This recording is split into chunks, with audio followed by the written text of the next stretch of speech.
So now here, so we're looking at things to look at how to find your Boaz. So we're going through 3 steps. Let's get the 4th one. Now, the 4th thing I would like to teach is this: is that when you look at daughters, if you're looking at a man and you think about marrying him, you need to discover, all right, what is his relationship with his father? You say, well, relationship with his mother was number 2. Why is this number 4? Because it's not as important. But his relationship with his father is, and it depends on who his father is. It isn't just a hit and run issue like mother and son, but you get who was his father, depending on whether his relationship is good or bad, depending on who his father is. If his father is a good man and he's got a bad relationship with his father, then that serves the appropriate, metric. If his father's a bad man, how's that? If he was a good man, he got a bad relationship. If his father's a bad man, he got a good relationship, then that's no good. All right. But you'll discover, depending on who his father is, what kind of relationship he has with his father will tell you what kind of relationship he's going to have with God. And because God is very authoritarian. God does not, Almighty God, his name is Jesus. God does not plead with you. God don't cut no corners. He don't beg you to do nothing. He tells you to do it, like it or not, whether you like it, understand it, appreciate it. God don't really care what your thoughts are. They're unimportant. And that's how Father is. He don't care. He asks you for your permission for you to like him. He got to like you and all this business of being the friend of your son. Hell with that. God doesn't play that. There ain't nowhere in the Bible you find that kind of relationship that God has with any of his leaders. So you find out what kind of relationship he has with his father. Now, I talked to you much about my relationship with Willie Martin Patterson. He was not my blood father, biological father, but he was my stepfather. And he raised me. He raised me along with all his other uncles. They all raised me. And I told you the kind of work ethics. That man taught me how to work. He taught me how to be responsible. He taught me how to take care of a family when I was, everybody say, here I go again at 9 years old. I think I was taking care of my family at 7 years old. No, I was responsible because I was the oldest boy in the house. Right? And I grew up among 8 other siblings, children, sisters and brothers. And when they were not there, and I had to take care of business. One of my great chores, and I want to move on from this, but I think that I want to honor Willie Martin Patterson for teaching me a good work ethic. And the Spirit of God's been on me for years. I tell you what, it's hard to be around me. If you don't like hard work, you're not going to last around me. I tell you that, right? You ain't going to last around me because I'm going to work you to death. Because that's where you get your worth from, your work, the work product that you produced. So you look at the man that you're going to marry and, find out his relationship with his father, what kind of father he had, if he had a bad father, if he loves his bad father. And if his father's bad, you have to, all this you have to play, he may have the same genes, and he may turn out to be exactly like his father. So you're going to have to pray about that when you look at him, and you may want to get some counseling on it. If he's got a good father, and he's having a bad relationship with a good father, it may not be the end of the world. Fathers and sons tend to fight. I don't know why. They like to fight. Especially, if the father's a really powerful man.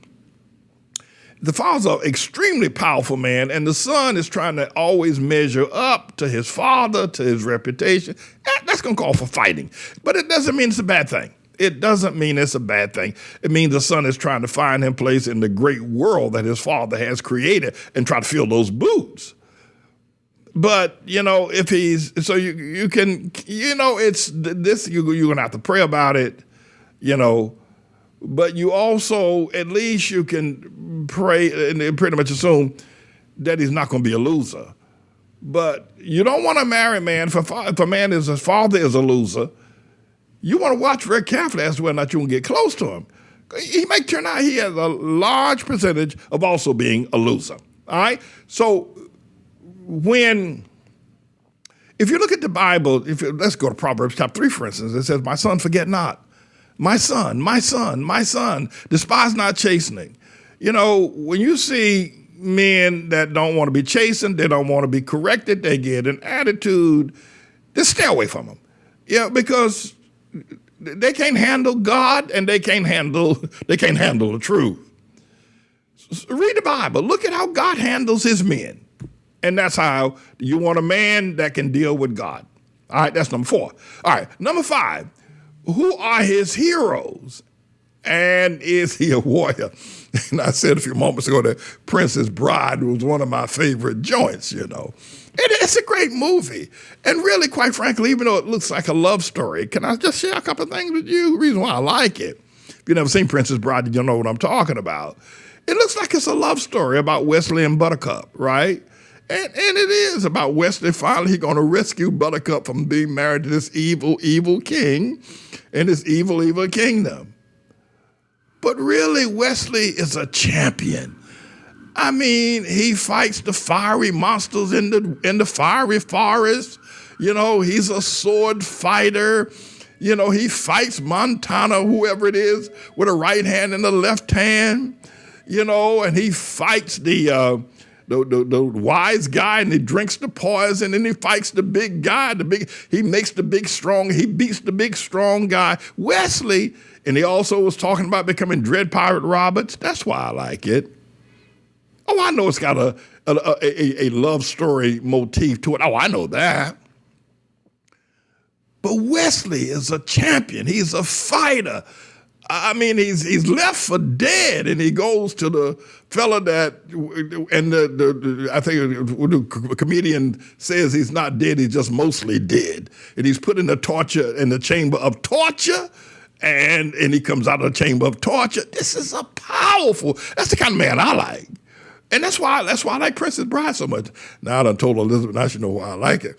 And every so often I like just to rewatch it. It is a powerful movie about a very powerful man, Wesley. Now Buttercup, you know, she's in there, but she ain't the big deal, you know. And then the Montoya guy who fights with the sword, I like him too. You know, you prepare to die. I'm come to avenge the blood of my father. It's really a champion. It's a hero. Wesley is a great hero.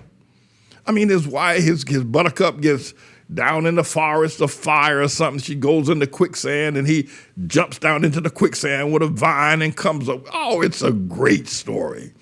It's a great story about heroic men. Now, I could watch Terminator if I wanted to, but I don't. But so find out who his heroes are. Find out if you got a basketball hero. This might not be a universal principle. I'd walk the heck away from him just because of that. You know, if people like, you know, LeBron James is his hero, then listen. You need to find somebody else. For instance, my man is Booker T. Washington, right? My man is Booker T. Washington. He's my hero. He is a man in during the Depression, in the middle of what was known as Jim Crow and High Times Ku Klux Klan, built Tuskegee Institute, and did it all with a smile. You know, that's the kind of man I'm talking about. I ain't looking at, I could go with basketball guys. I'm looking at somebody who's made a contribution. And so look out for those kinds of things, daughters, all right? Who are his heroes? And is he himself a warrior killer for the cause? You know, if he is a warrior, you have to discover if he's not a warrior and he's not a killer. It may be risky. It may be risky. If years ago, if you look at, again, you say, Pastor Man, I know you watch so many movies. Well, there's a whole lot you don't know. If you look at Coming to America #2, young people, daughters, women, girls, right? And Coming to America #2, the young Prince rather, had to go out and get the whisker off of a lion. Remember that scene? Remember that?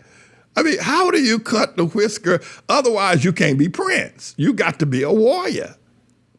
And it was thought that our king just didn't have he wasn't ruthless enough. Our King Jaffa's boy, actual boy, but the son who was going to be the prince, in order for him to be integrated into the process, he had to cut the whisker off of a ferocious lion.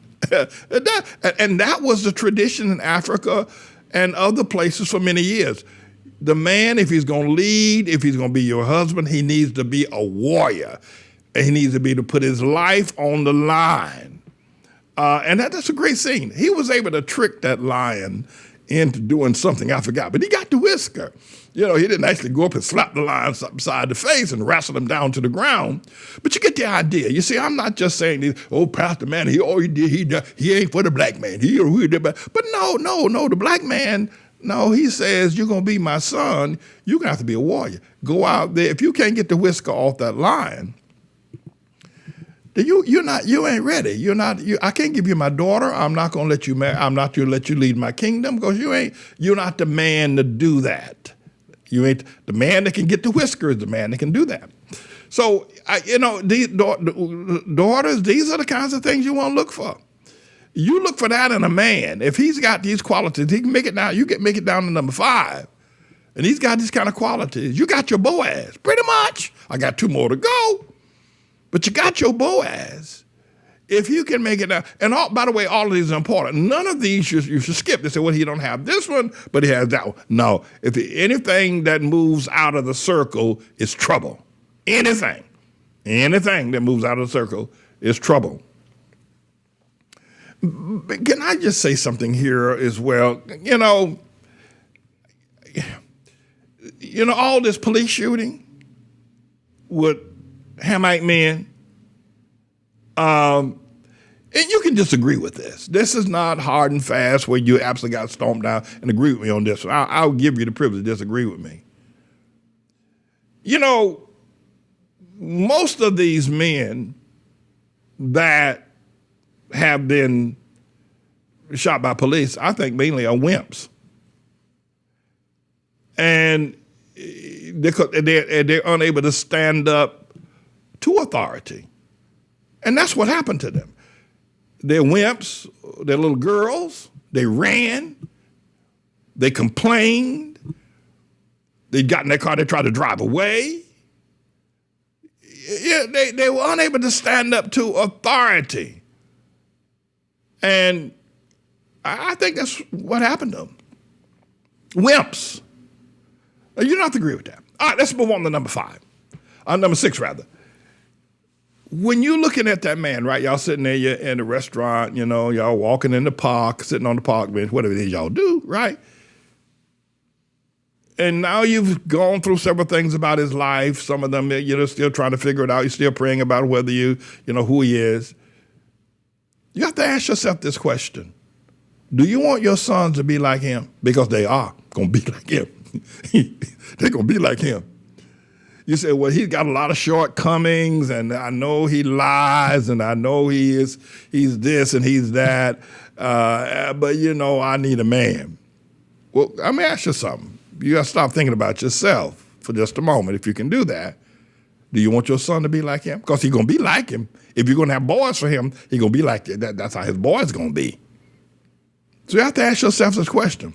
Do I want to subject my sons on bring sons into the world that's going to be like this man?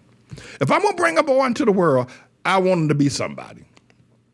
I don't want to be like this. I'm so selfish. I'm so heated up, want to get married, in heat, whatever it is, want to have sex, want this, want that, want to get out of my mama's house. I'm going to marry this guy, but check out what I'm going to do. I'm punishing my sons and my grandson because they're going to be like this guy if he ain't a good man. Now, if he's a good man, you're good to go. You need to ask yourself this question seriously. Do you want no? And you know why this teaching is so important? Because nobody ever sits young girls down and talk to them like this, unless you're going to talk to me. And they never think about that. But some do. But this is a serious issue. Now the marriage is not about you. It's about, are you going to punish your children? If you're going to have a son for a man, are you going to have a son for a weak, lying, not unethical, lousy, lazy man? Are you going to have a son for somebody like, come on now. Come on. Are you going to have a son for somebody like that? You got to be out your mind. And you're going to punish when you could have a son for a strong man, a warrior, a man of good ethics, a man of command, a commander. You could have a son for a man like that, and your son going to be a great man. Well, like that, guy with the flow glow on the First Coming to America, guy with all the jerry curls and all that grease in his hair, right? You gonna have a son for somebody like that? Well, I want to get married, and he wants to marry me, and oh, Lord have mercy. But look at who you're gonna punish. You're gonna punish children for the rest of your life, rest of their lives, and their grandchildren are gonna be punished because you wanted to marry this guy who didn't have a guy going on. All right, down to number 7. Does he make you feel like a woman? How about the Aretha Franklin song? You make me feel like a natural woman. Aretha laid that thing down too, by the way. I mean, she did. Boy, she smoked that one. And everybody was singing, you make me feel like a natural woman. Does he do that for you? Or you think, well, I'm going to work on him. That's the craziest thing I ever heard in my life. Woman thought she's going to work on him and show him. No, sweetheart. He got to make it. By the way, if I can just say, Pastor Manny, you always, yeah, I do. But, let's say, for instance, you're a woman and you say, oh, I'm going to marry a woman. She can't make you feel like a woman. I don't care what she does and where she does it. Listen to me now. You may be able to reach some sort of sexual climax. And this can get a little bit over the top. Well, not over the top again. I'm going to try to be as careful with my language as possible, all right? Because this is a very important one. You see, the man you marry got to make you feel like a woman. He got to ring your bell. Now, you say, well, heck with that. Everybody getting married, man marry man, woman marry woman. But, can I just say something to you? And I promise not to inflict myself upon you any further. But that's another woman can bring you to a sexual climax. That's possible. I didn't say that. That ain't necessarily making you feel like a woman. In fact, it ain't making you feel like a woman. You can get a pornographic magazine. It's a pornography. You can get some pornography. Now, this is a little bit, risque. But you get some pornography and reach a sexual climax. Hell, that don't make you no woman. Just because somebody can bring you to a sexual climax, damn it. Oh, boy, Pastor Manning. Now, I want you to hear me. Just because somebody can bring you to a sexual climax don't mean that makes you feel like a woman. You ain't never felt like a woman before. Ain't nobody ever told you what it is to feel like a woman. You ain't met that man yet. You ain't met that Boaz who can make you feel like a woman. Only a man. I'm telling you, I don't care who the woman is. You can be a transgender freak. They can't do it. And when everything else is said and done, you want to feel like a woman. After everything, you don't have to be rich. You don't have to have diamonds. You don't have to have pearls. You don't have to live in a big house. That you can do without. But daughters, I'm going to tell you something. I will tell you something what the Lord loves. You're going to want to feel like a woman. Now, you don't have to have no big house. You don't have to have no fancy car. You can do without that. But you can't do without feeling like a woman. You want to feel that. That's, and then finally, I would think this is that, and this is part of 7 as well, especially for the younger girls. So, and for the young men as well, a young man say, I'm going to marry another man. That man can't make you feel like a man. You can have a sexual climax or whatever that is. You can get some pornography and do that. You don't need him. But only a woman. There's a great movie with Al Pacino and another guy called The Scent of a Woman. Only a woman. Only a woman smells like a woman. Only a woman. Only a woman can make you feel like a sure enough natural man. I'm telling you that right now. Only you can sleep with whoever you want. You can sleep with a bear if that's what you choose to do, but only a woman. I don't know how much y'all read, but there's a lot of great love stories about Napoleon and his main squeeze, Josephine. Napoleon was a French conqueror, a little French guy, right? But he was French, but the boy was a warrior. He was a warrior genius, this guy Napoleon. Beat everybody except when he made his Waterloo there in Russia. But Napoleon would be gone for 3 or 4 months, 4 or 5 months, fighting or battling somebody, kicking people, taking countries and taking names. But he would always write letters back to Josephine. He'd have a special carrier just to send a letter back to Josephine. And the carrier may take him a month to get back to Paris, to Josephine. And, he would bring Josephine all kind of gifts. And that boy loved Josephine. Read it. Read the love story about Napoleon, not his war and stuff. You can read that about him, too. He's a great warrior. But that boy loved Josephine. The stuff he told Josephine, I can't say in public. It's written too in books, man. I'm telling you about Napoleon. And not he didn't have other women. But that not. So, brothers, the young boys, right? You can get married. You can have some preacher some fool in a pulpit tell you that if you love a man, you can marry a man. That fool will bring you to the altar and marry the two of y'all as two fools. But you ain't gonna feel like no man marrying to that fool. Maybe you don't know what it is to feel like a sure enough stomp down man. And only a woman can do that, brother. I can tell you that. Only a woman can. God, you can say he didn't write a law against homosexuality or not, but I can tell you this: it's written in the stars. It's written in humanity. It's written in the universe. Only a woman can make a man feel like a man, and only a man can make a woman feel like a woman. And that's it. Whether the laws are Bible or no Bible, that's just how that is. It's just how that is. My time is just about gone here. Now, one other question you want to look at, but that's the same part number 7 for you young girls. Is this man worth your virginity?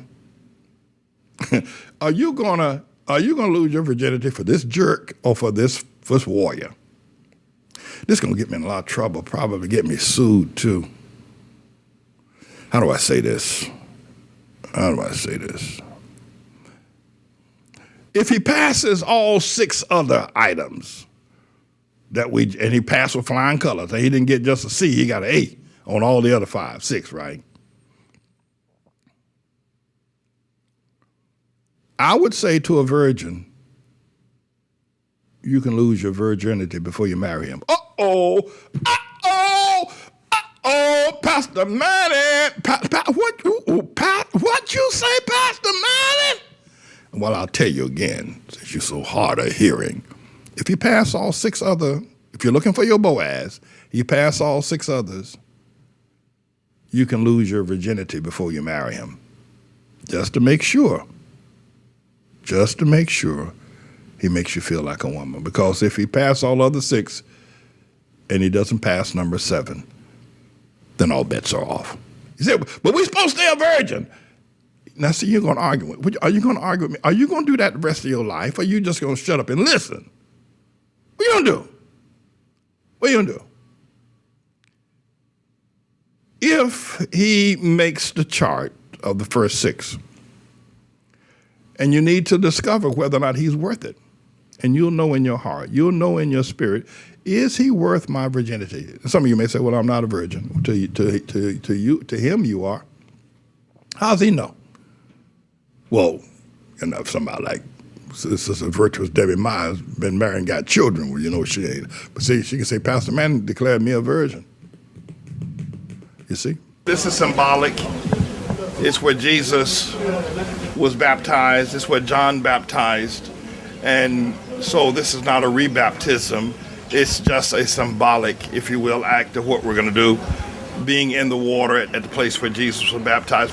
And what I'd like to do is to baptize today that we would come to terms with the understanding of what God is calling for in righteousness. He's not calling for prosperity. He isn't calling for culturalism. God is calling for righteousness. If we would commit ourselves to fulfill all righteousness, and God has calls us to be persecuted for righteousness' sake, as John was persecuted for righteousness, and so Jesus. I got to tell you that I'll never forget this experience of actually stepping in the water where Jesus were baptized, and where John has baptized so many people. This is such a historic and a powerful, powerful sight. Just to touch the water was so critical. And I'm glad that people got baptized to have that experience. It was a safe experience and a great experience. I'm not even going to change my clothes. I want to just stay in baptism mode until I get back to the hotel. So that's what I want to say.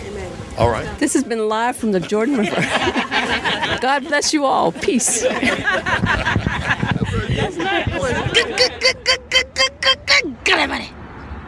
Righteousness.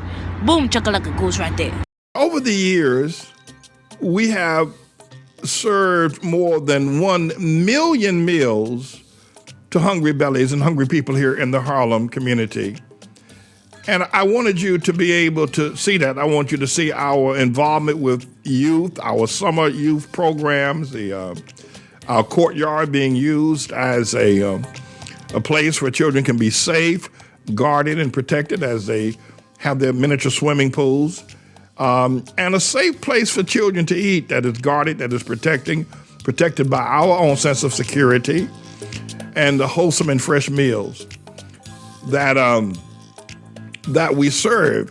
We wanted you to be able to see the mission of this church. And we've been doing this for years. Just recently, one of our members, more than a 30-year member of this church, but it hasn't, not one that, that you would probably find as members of some other churches with their nose stuck up in the air. But her father is now close to death or very sick in the state of South Carolina. And I said to her, because she doesn't have money, I said, we will buy you a bus ticket, a round trip bus or train ticket for you to travel to South Carolina to be with your father in this time of pandemic. There's very little funding around. There's sickness everywhere. And the thing that just blew me away was she said, as she was talking to Elizabeth, she said, but how are you going to do that? To pay for me a round trip ticket to travel and give me expense money? And because Pastor Manning has to feed the children, he has to educate the children, he has to buy school supplies for them, he has to pick them up in the mornings and take them back, and then he's got the ministry he has to take care of, all the bills of running the church, of keeping a major house like our house operational, keep the lights on, how are you going to be able to do that? And she was almost reluctant to take the money because she felt that it would be better served by feeding the children. We gave it to her anyway. But we want you to know that we do a work in this community. There have been a lot of lies told on us. And it's almost unimaginable why some of the people that have lied on us. But I can tell you behind all of it is the LGBTQ community. They don't want us to be successful, but we are, and we're going to continue to be successful in serving the meals that we're serving and serving the people that we are. And the LGBTQ community will not take us down. They are not going to take our church. Yet they've defamed us. They've written ugly newspaper articles about us. They've marched against us. They've done a whole lot of ugly things. But you see what we have done, and that's not even the half of our service to children and to the needy in terms of our homeless shelters and the things that we've done over the years, and we will continue. and probably the lies and the smears and the ugly newspaper articles and the wicked spirits and the so-called I ain't for the black man, that is not going to go away. I don't expect it to go away. I don't. But I do tell you this, that we will succeed against all of that, for God is with us, and I am his servant.